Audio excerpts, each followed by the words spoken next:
Hi everyone, this is Paul here for the Magdalene Centre. Today I'm doing the astrology report for the full moon in Taurus, which takes place on the 24th of October at 4:45 PM Universal Time, which translates as 5:45 PM here in the UK because the clock's still forward.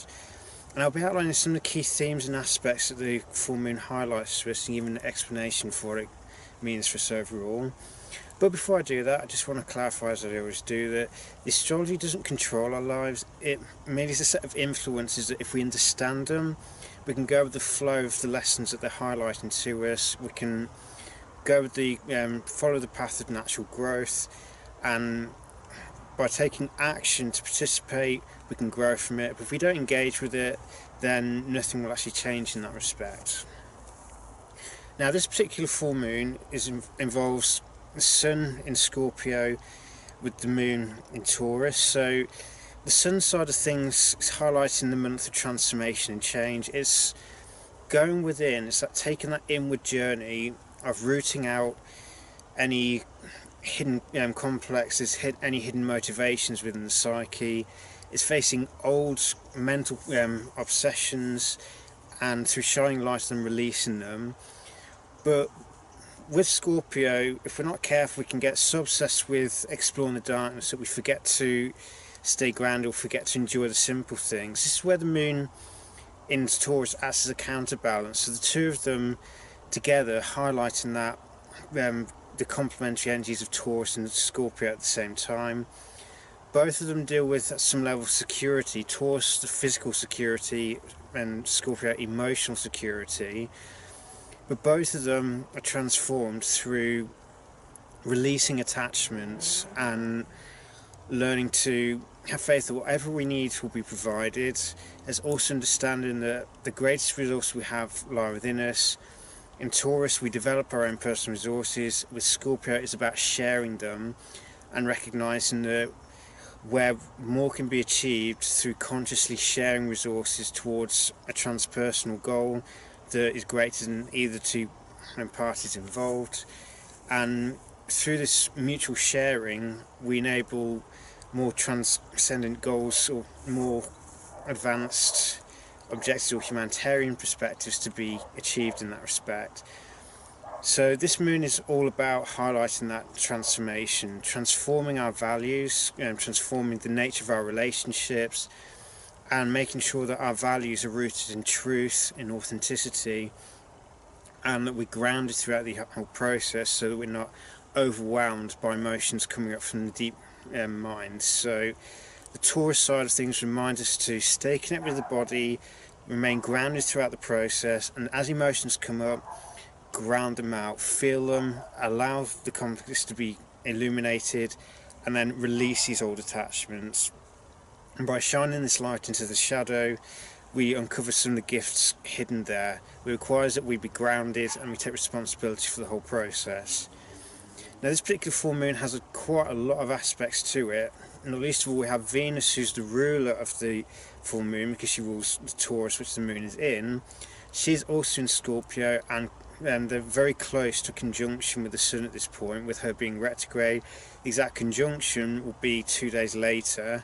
So the energies of this particular full moon will still be felt strongly at the time Venus conjuncts the sun and brings an end to one of her cycles and the beginning of a new one, through the death of the old, transformation of the feminine ego, and the rising back to the light again after.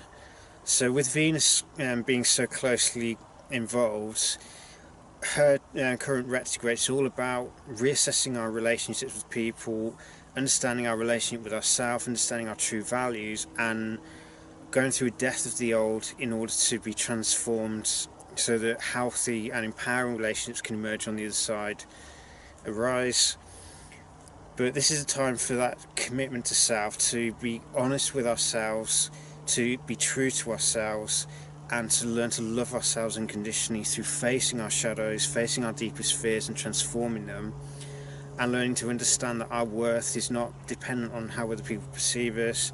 Our own sense of value is something that we have to determine for ourselves. We have to understand our own innate worth without relying on other people to make that assessment for us. because that way, if we know what we're worth, we won't settle for dysfunctional relationships, we won't settle for anything that's based on manipulating us. On the other side, we have Uranus in Taurus, very close to the moon here, so this is the midpoint of the Uranus retrograde, so this is a profound time of truth. This is about understanding our own value at a deeper level. It's moving beyond the shallow materialistic values that we inevitably get conditioned with by the way we're conditioned by society, and it's understanding or delving deep into our own psyches, unearthing the resources we have within ourselves, and recognizing that we have the potential to be so much more resourceful and creative with our resources than we give ourselves credit for. It's awakening ourselves to a different way of evaluating worth, of seeing different ways to create things or create the physical basis necessary for physical survival, as recognizing that if we come from a more humanitarian perspective, we'll see how things are interconnected, and we learn to value truth over comfort in that respect. We can delve deeper and explore new untapped potentials within us. We can develop new skills and new capacities to manipulate resources in a more masterful and careful way, so we learn to do more with less. This axis is square to the nodal axis, so as a result, this full moon is very much highlighting a crossroads for us all. On the one hand, we have the South Node in Aquarius, which is all about things we have to let go of, so there's tendencies around aloofness, tendencies to go with the crowd, tendencies to rely on group security to avoid taking personal responsibility for oneself. Because if you have quite often with a tribal mindset, the responsibility of the individual is diminished in that respect. The individual should be taking personal responsibility, but it's easier to just assume the group has responsibility for us rather than taking personal responsibility. But South Node in Aquarius is also about constantly seeking to have more knowledge before we actually start anything new. It's believing that we have to know everything before we can create anything, and it's believing that we have to go. It's better to go with the crowd rather than or go in the flow with the social crowd and social conformity, rather than the higher level of universal flow that comes through spiritual understanding as opposed to human conditioning. On the opposite side of the scale, we have the North Node in Leo, which is highlighting that for us to grow at this time, we need to be connecting with our own emotions again. We need to be connecting with our own heart's desires. We need to be connecting with our own dreams. We need to be developing the ego, or creating an ego that is a healthy vessel for us to express ourselves and to pursue our own path of growth. And it's understanding that for the health of the whole to improve, the health in the individual parts has to be improved. So if we want the collective health to improve, if we want humanity to become healthier, more empowered, then we have to empower ourselves. So are we prepared to make that switch? Are we prepared to separate our need for group security and instead have the courage to pursue our own dreams, have the courage to be true to who we are, and to embrace that child within again, not in a way of immaturity and childishness, but tapping into that raw creative spirit that's at the heart of every single one of us, tapping into those warm emotions that allow us to connect with one another, and it's tapping into the often messy process of creativity where things won't, when we first start a new creative endeavour, things rarely go completely smoothly, they rarely go as we necessarily envision, because the creativity is raw, it hasn't been fully tested yet, or hasn't been channeled properly or refined. This is the raw creative impulse, and it's having the courage to tap into that raw creativity and seek to express it. And then once we've got those creative juices flowing, then we can start trying to refine things, then we can start adding new knowledge to the process to refine it. But there's no point constantly waiting for new knowledge, because there'll never be enough to satisfy the ego before we'd make that shift and actually start doing things. So sometimes you just got to face the fear, have the courage to make that change or to pursue a dream, and we have to open our hearts again. So connect with that heart chakra. It's learning to love and give and receive love equally, but for some people, they don't know how to receive love. So when love is given to them, they don't recognise it. So this has been a key thing that may have been unfolding for some people during the past almost 18 months, because the nodes are changing in November. For others, it could be experiencing rejection because maybe giving love unconditionally because we've learned to love in that respect, but other people don't feel worthy of it and so they reject it. So it's learning to be true to oneself, to love oneself to the point where I can receive love from other people. And if other people reject our efforts to love them, it doesn't necessarily mean that there's anything wrong with us. It could be that person's got fears that are too deep for them to handle unconditional love, in which case sometimes it's a time for letting go, of breaking away from old relationships, breaking free of any need to be in relationships. And with the opposition between Uranus and Venus happening at the same time, is also recognising that for truly healthy relationships to emerge, we have to be able to go through the process of individuation, to be free and have the freedom to be who we are, and give that same freedom to the other person, because only when both people are free to express who they are in its full potential can a truly empowered relationship emerge. Now, there's two other aspects in one respect. From on one hand, we have Chiron in Pisces in conjunct the Sun, Juno in Taurus in conjunct the Sun. The three together form a finger of God formation, which is pushing the Sun to transform.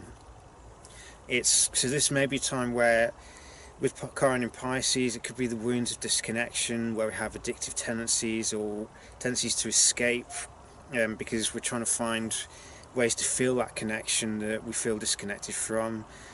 And it's learning to be honest with ourselves. When do we engage in addictive tendencies? When do we engage in escapism? And where are we seeking? Where do we have a hidden love of power? And how can this be? How do we need to transform this into the power of love through surrendering these old habits, through learning to receive love, allow unconditional love and compassion to be received, to give it to oneself, and through doing that, we can then give it to other people. Whilst the Juno side of things requires that we have that. It's needing stability in our most committed relationships, but it's also making sure that personal needs are met whilst honouring the core needs of a relationship and honouring the needs of the partner. It's recognising that for a healthy relationship based on equality and mutual sharing power to form, we have to make any changes that stop us, or make changes to any habits that stop us from that mutual sharing, that any fears that prevented that deep soulful connection from emerging.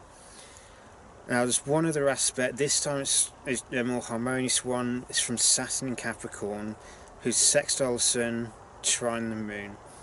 So Saturn brings a necessary grounding point here. Saturn reminds us that if we take responsibility for ourselves, if we remain grounded, if we maintain a realistic assessment of things, so we maintain that sense of objectivity, and if we have that necessary discipline to keep the mind in control, to see things in a more detached kind of way, and take the necessary actions to honour our commitments, to stay true to who we are so we don't lose our integrity in this whole process that the crossroads that the full moon is highlighting, and through remaining true to who we are so our words and actions match up, and if we've made a commitment to something, we stick it through to the end. We don't just give up part way because we balk against responsibility.